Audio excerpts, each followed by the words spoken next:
Next story. Also, let's talk about real estate. Now, we are seeing that this one sector is under pressure today. In fact, it's down about 3%.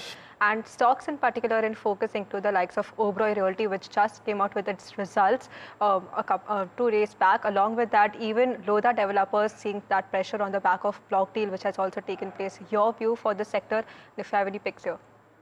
Well, so I think, Anushri, the problem this morning you're seeing a little bit of downward move in the real estate pack, especially Oberoi Realty in Lodha, is because of that deal that happened. But overall, if you look at the reports in terms of registration of commercial and residential properties, they are looking quite strong. Just I think last month we had a record being broken in terms of a project getting sold out in 10 days worth about 11,000 crores, if I'm not mistaken, by DLF.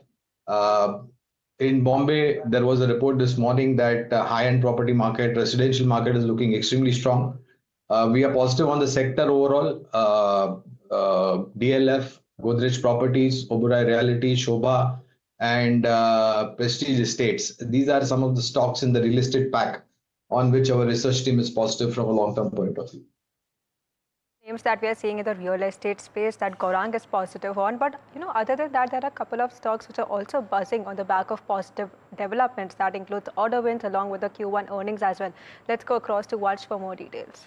Yeah, so let me start off with the first, Credit Access. Now the stock is up 6% in trade today as the company has reported set of numbers. The net interest income from the company has down 2% on YOY basis, and the profit after tax is up 27% on sequential basis. If we talk about the NPAs, the gross NPA for the company is down at 4.7% versus 4.76%, and the net NPA for the company stood at 1.78% versus 1.73%. Now if we talk about the guidance, the company has guided for a NIMs of around 12.6 to 12.8%. and a gross loan portfolio growth of around 14 to 18%. And in terms of management commentary that is coming in, the company expects the credit cost to see improvement in Q2 FY26.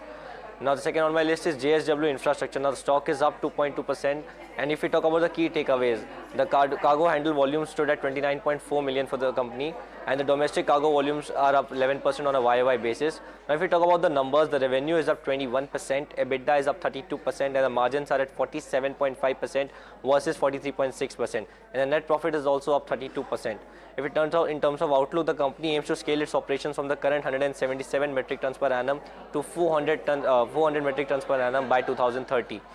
Third on the list is Delta Water. Now the company has secured orders worth rupees 183 odd crores, and the order is to execute 7 projects inclusive of irrigation project, road projects, and a subcontract for water management. Post this, the company will operate 21 ongoing projects, and the order book for the company will stand at 745 odd crores. So these are some of the stocks that are in focus today.